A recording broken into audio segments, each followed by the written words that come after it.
நண்பர்களே, அனைவருக்கும் வணக்கம். நம்ம எல்லோரும் கேள்விப்பட்ட பக்தியோடு போய் தரிசிக்கிற ஒரு கோயில் இருக்குன்னா அது கண்டிப்பா திருப்பதி வெங்கடாசலபதி கோயில் தான். தென் இந்தியாவோட ரொம்ப முக்கியமான ஒரு ஆன்மீக ஸ்தலம் இது. உலகத்திலேயே ரொம்ப பணக்கார கோயில்கள் ஒண்ணுன்னு சொல்லுவாங்க. லட்சக்கணக்கான மக்கள் இங்க வந்து ஏழுமலையானை தரிசிக்கிட்டு போறாங்க. அவங்க வாழ்க்கையில நிறைய நல்ல விஷயங்கள் நடக்குதுன்னு நம்புறாங்க. இந்த வீடியோவில் திருப்பதி பெருமாள் கோயிலோட கதையிலிருந்து ஆரம்பிச்சு அங்க எப்படி சாமி கும்பிடலாம், என்னென்ன வசதிகள் இருக்கு, அங்க சுத்தி என்னென்ன இடங்கள் இருக்குன்னு எல்லா விஷயங்களையும் ரொம்ப தெளிவா பார்க்க போறோம்.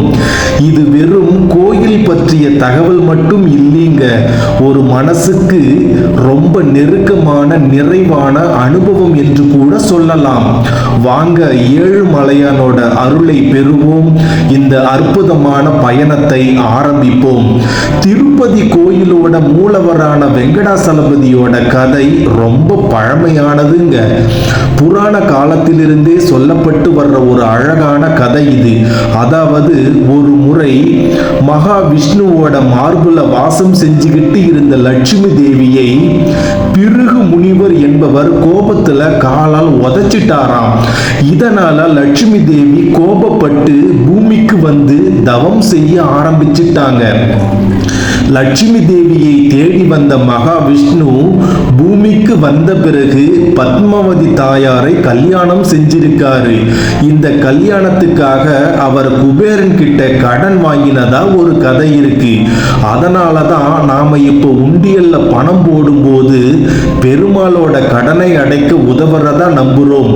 திருமலையில் மொத்தம் 7 மலைகள் இருக்கு. இத சப்தகிரி அப்படின்னு சொல்லுவாங்க. ஆதிசேஷன், கருடாழ்வார் போன்றவங்க தான் இங்க இந்த 7 மலைகளா மாறி பெருமாளை தாங்கிக்கிட்டு இருக்காங்கன்னு புராண கதைகள் சொல்லுது. வரலாற்று ரீதியா பார்த்தா பல்லவர்கள், சோழர்கள், பாண்டியர்கள், விஜயநகர மன்னர்கள், நிறைய பெரிய ராஜாக்கள் இந்த கோயிலோட வளர்ச்சிக்கு நிறைய உதவி இருக்காங்க அப்படின்னு சொல்றாங்க. குறிப்பா விஜயநகர மன்னர்கள் காலத்துல தான் இந்த கோயில் ரொம்ப பிரகாசமா இருந்திருக்கு. ஸ்ரீ ராமானுஜர் மாதிரி நிறைய பெரிய ஞானிகள் இந்த கோயிலோட பூஜை முறைகளை எல்லாம் சரி செஞ்சு பக்தர்கள் இன்னும் எளிமையா சாமி கும்பிட வழி செஞ்சிருக்காங்க. ஏழுமலையானோட சிலை யாருனாலையும் செதுக்கப்படாத தானாகவே பூமியில் இருந்து வந்த ஒரு அற்புதமான சிலைன்னு சொல்றாங்க.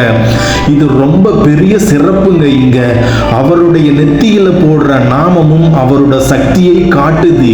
இங்க நாம முடி காணிக்க கொடுக்கிறது நம்மோட அகங்காரத்தையும் ஆணவத்தையும் விட்டுட்டு முழுசா சாமி கிட்ட சரணாகதி அடைகிறதோட அடையாளம்னு சொல்றாங்க.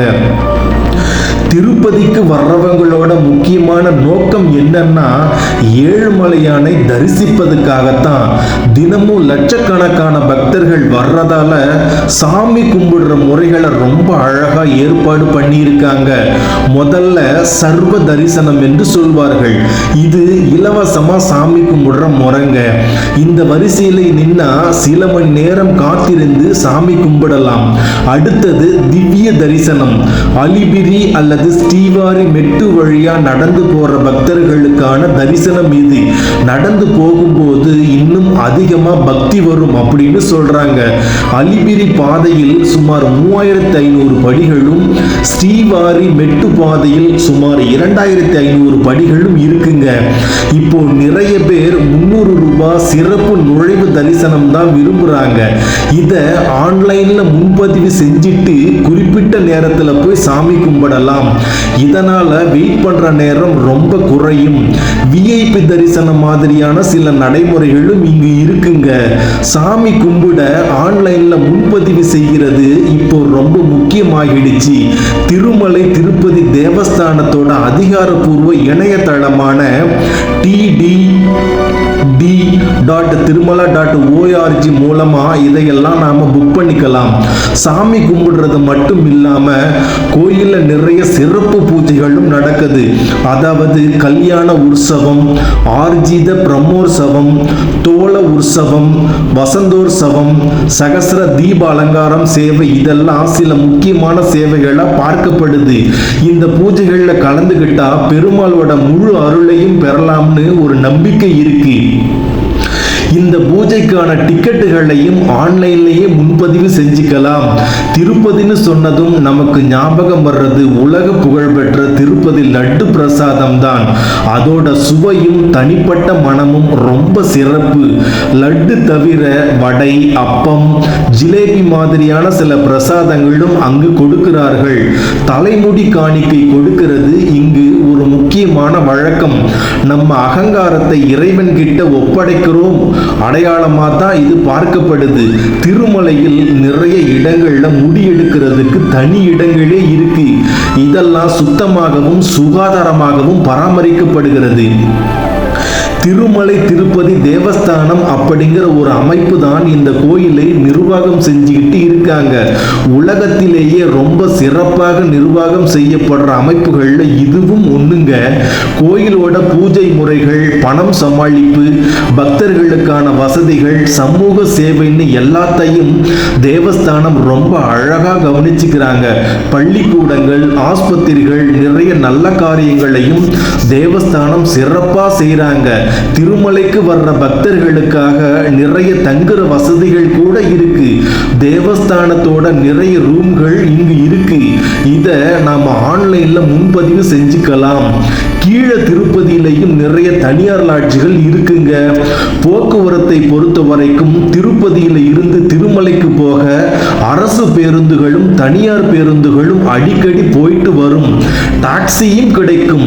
நடந்து போறவங்களுக்காக பாதைகள் ரொம்ப நல்லா பராமரிக்கப்பட்டு பாதுகாப்பு வசதிகளோட இருக்குங்க. கோயில்ல தினமும் லட்சக்கணக்கான பக்தர்களுக்கு இலவசமா அன்னதானம் போடுறாங்க. இது ரொம்ப பெரிய சேவைங்க. பக்தர்கள் கொடுக்கிற பணத்தை இந்த அன்னதான திட்டத்துக்கு தாங்க பயன்படுத்துறாங்க.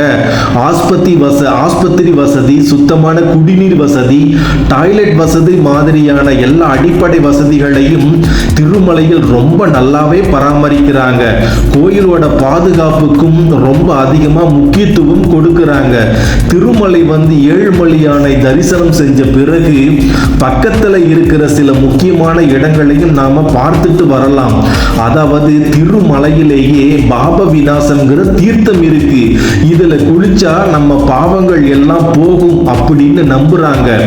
ஆகாய கங்காங்கிற ஒரு அழகான அருவியும் இங்கு இருக்குங்க. இயற்கையாகவே அமைஞ்சிருக்கிற சிலா தோரானாங்கிற பாறை வடிவமும் பெருமாளோட கால் தடம் பதிஞ்சதா சொல்லப்படுற ஸ்ரீவாரி பாதம்னு முக்கியமான இடங்கள் ஸ்ரீ பேடி ஆஞ்சநேய சுவாமி கோயிலையும் நாம இங்க பார்க்க கூடுங்க. கீழே திருப்பதியில், அதாவது திருமலைக்கு கீழே கோவிந்தராஜ சுவாமி கோயில் மற்றும் கபிலேஸ்வர சுவாமி கோயில் இருக்குங்க. இதுல ரொம்ப முக்கியமானது திருச்சானூர் பத்மாவதி தாயார் கோயில். பெருமாளை தரிசனம் செஞ்ச பிறகு அவருடைய மனைவி பத்மாவதி தாயாரை இங்க தரிசிச்சா முழுமையான அருள் கிடைக்கும் அப்படின்னு சொல்லுவாங்க. திருப்பதி போறதுக்கு ஒரு அருமையான ஆன்மீக பயணம் செய்யறதுக்கான சில டிப்ஸ் இங்க கொடுக்கிறேன்.